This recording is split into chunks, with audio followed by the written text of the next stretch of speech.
حضرت ابو ذر رضی اللہ تعالیٰ عنہ بیان کرتے ہیں، رسول اللہ صلی اللہ علیہ وسلم نے فرمایا، جب تم پر ایسے امراء ہوں گے جو نمازیں ضائع کریں گے، یا فرمایا وہ نمازوں کو ان کے وقت سے مؤخر کریں گے، تو اس وقت تمہاری کیا کیفیت ہوگی؟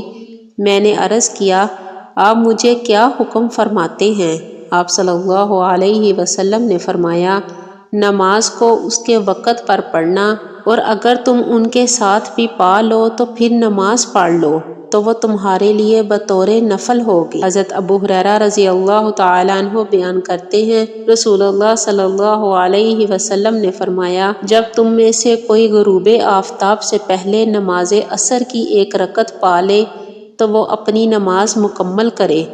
اور جب وہ طلوع آفتاب سے پہلے نماز فجر کی ایک رکعت پا لے تو وہ اپنی نماز مکمل کرے۔ حضرت ابو ایوب رضی اللہ تعالیٰ عنہ بیان کرتے ہیں، رسول اللہ صلی اللہ علیہ وسلم نے فرمایا، میری امت ہمیشہ خیر و بلائی پر رہے گی، یا فرمایا فطرت پر رہے گی، جب تک وہ ستارے ظاہر ہونے سے پہلے نماز مغرب پڑھتی رہے گی۔